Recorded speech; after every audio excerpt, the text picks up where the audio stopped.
Nombre, chapitre 34. L'Éternel dit à Moïse, donne l'ordre suivant aux Israélites. Quand vous serez entrés dans le pays de Canaan, ce pays deviendra votre héritage. C'est le pays de Canaan, dont voici les limites.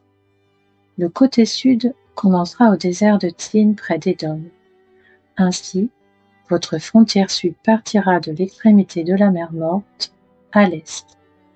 Elle tournera au sud de la montée d'Akrabim, passera par Tsin et s'étendra jusqu'au sud de Kadès Barnéa. Elle continuera par Hatzar-Adar et passera vers Hatzmon. Depuis Hatzmon, elle tournera jusqu'au torrent d'Égypte pour aboutir à la mer. Votre frontière ouest sera la mer Méditerranée. Ce sera votre frontière à l'ouest. Voici quelle sera votre frontière nord. À partir de la Méditerranée, vous la tracerez jusqu'au mont Hor. Depuis le mont Hor, vous la ferez passer par Hamath et arriver à Tsedad. Elle continuera par Ziphron pour aboutir à Hatzar-Enan. Ce sera votre frontière au nord. Vous tracerez votre frontière est de Hatzar-Enan à Shepham. Elle descendra de Shepham vers Ribla, à l'est d'Aïn. Elle descendra et s'étendra le long du lac de Génézareth à l'est. Elle descendra encore vers le Jourdain pour aboutir à la mer Morte. Tel sera votre pays avec ses frontières tout autour. Moïse transmit cet ordre aux Israélites en ajoutant : Voilà le pays que vous partagerez par tirage au sort et que l'Éternel a décidé de donner aux 9 tribus et demie. En effet, la tribu des Rubénites et celle des Gadites ont reçu leur héritage en fonction de leur famille. La demi-tribu de Manassé a aussi reçu son héritage. Les 2 tribus et demie ont reçu leur héritage de ce côté-ci du Jourdain, vis-à-vis de Jéricho du côté est. L'Éternel dit à Moïse : Voici le nom des hommes qui partageront le pays entre vous. Le prêtre Éléazar et Josué, fils de Nun. Vous prendrez aussi un prince de chaque tribu pour faire le partage du pays. Voici le nom de ces hommes. Pour la tribu de Juda, Caleb, fils de Jéphuné. Pour la tribu des Siméonites, Samuel, Sammiud. Pour la tribu de Benjamin, Édidad, fils de Kislon. Pour la tribu des Danites, le prince Buki, fils de Jogli. Pour les fils de Joseph, pour la tribu des Manassites, le prince Aniel, fils d'Éphod.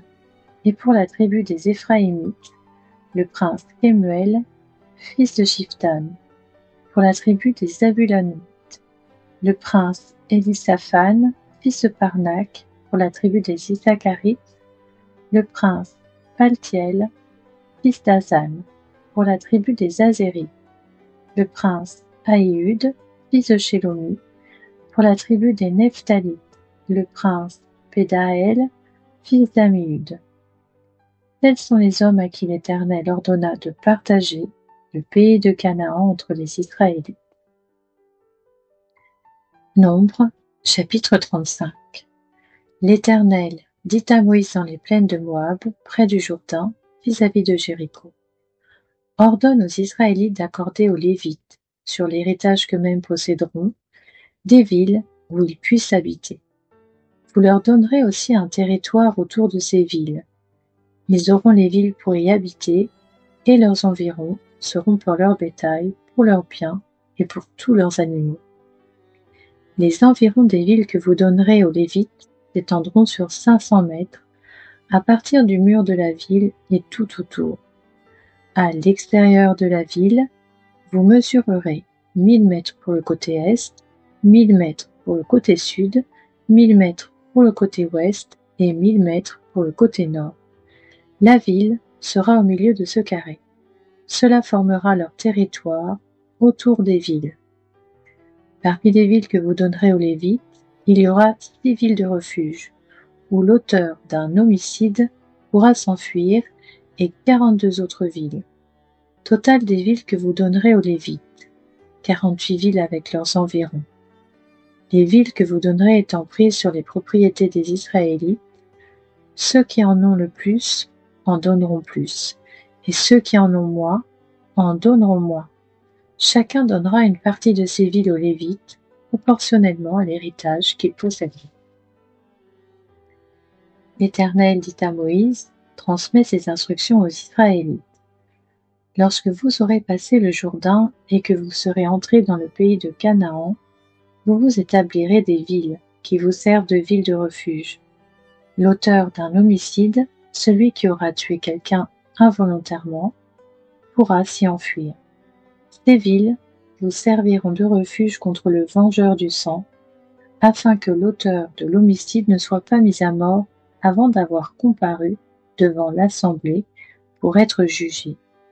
Parmi les villes que vous donnerez, 6 vous serviront de villes de refuge. Vous donnerez 3 villes de l'autre côté du Jourdain et 3 dans le pays de Canaan. Ce seront des villes de refuge. Ces villes serviront de refuge aux Israélites, à l'étranger et à l'immigré qui se trouve parmi vous. Là pourra s'enfuir tout homme qui aura tué quelqu'un involontairement. Si un homme frappe son prochain avec un instrument de fer et que mort s'ensuive, c'est un meurtrier. Le meurtrier sera puni de mort. S'il le frappe en tenant à la main une pierre qui puisse provoquer la mort et que mort s'ensuive, c'est un meurtrier. Le meurtrier sera puni de mort. S'il le frappe en tenant à la main un instrument de bois qui puisse provoquer la mort et que mort s'ensuive, c'est un meurtrier.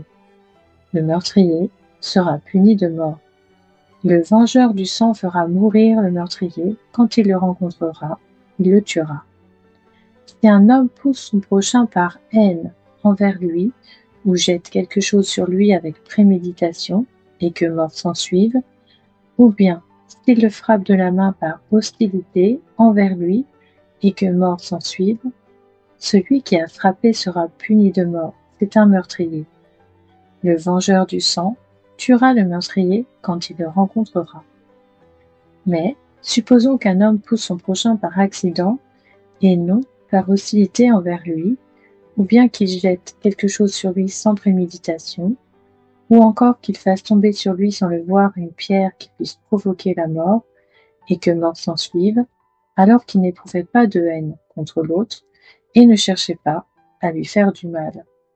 Voici les règles d'après lesquelles l'Assemblée jugera entre celui qui a tué et le vengeur du sang. L'Assemblée délivrera l'auteur de l'homicide de la main du vengeur du sang, et le fera retourner dans la ville de refuge où il s'était enfui. Il y restera jusqu'à la mort du grand prêtre, qu'on a consacré par onction, avec l'huile sainte.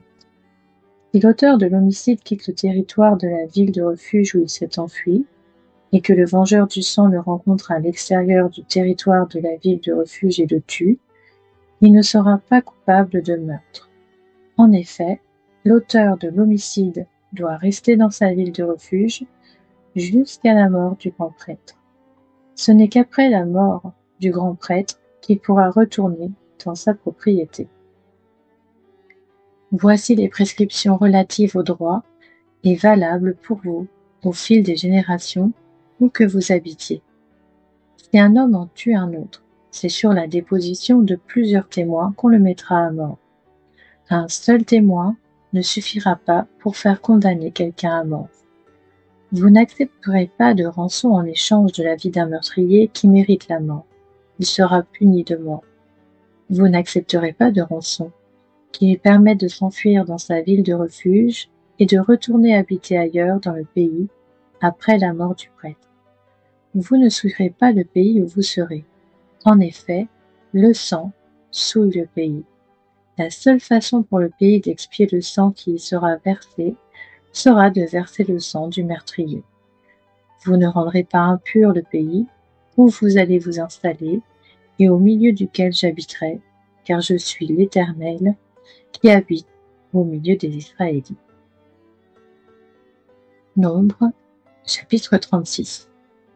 Les chefs de famille des clans ici de Galaad, fils de Makir et petit-fils de Manassé qui faisaient partie des clans des descendants de Joseph, s'approchèrent et parlèrent devant Moïse et devant les princes, les chefs de famille des Israélites. Ils dirent: L'Éternel t'a ordonné, Seigneur, de donner par tirage au sort le pays en héritage aux Israélites. Seigneur, tu as aussi reçu de l'Éternel l'ordre de donner l'héritage de Tselophchad, notre frère, à ses filles. Cependant, si elles se marient à un membre d'une autre tribu des Israélites, leur héritage sera retiré de l'héritage de nos ancêtres et ajouté à celui de la tribu à laquelle elles appartiendront. Ainsi, l'héritage qui nous est attribué par tirage au sort sera diminué. Et quand viendra le moment du jubilé pour les Israélites, leur héritage sera ajouté à celui de la tribu à laquelle elles appartiendront, et il sera retiré de celui de la tribu de nos ancêtres. Sur l'ordre de l'Éternel, Moïse transmit aux Israélites les instructions suivantes. La tribu des descendants de Joseph a raison. Voici ce que l'Éternel ordonne au sujet des filles de Tselophchad. Elles pourront se marier à qui elles voudront, pourvu que ce soit dans un clan de la tribu de leur père. Aucun héritage parmi les Israélites ne passera d'une tribu à une autre. Au contraire, les Israélites s'attacheront chacun à l'héritage de la tribu de ses ancêtres. Et toute fille qui posséderait un héritage dans les tribus des Israélites se mariera à un membre d'un clan de la tribu de son père, afin que les Israélites possèdent chacun l'héritage de leurs ancêtres. Aucun héritage ne passera d'une tribu à une autre. Les tribus des Israélites s'attacheront chacune à son héritage. Les filles de Tselophchad se conformèrent à l'ordre que l'Éternel avait donné à Moïse. Makhla, Tirtha, Hogla, Milka et Noa, filles de Tselophchad, épousèrent les fils de leurs oncles. Elles se marièrent dans les clans des descendants de Manassé, fils de Joseph, et leur héritage resta dans la tribu à laquelle appartenait le clan de leur père. Tels sont les commandements et les règles que l'Éternel donna aux Israélites par l'intermédiaire de Moïse dans les plaines de Moab, près du Jourdain, vis-à-vis de Jéricho.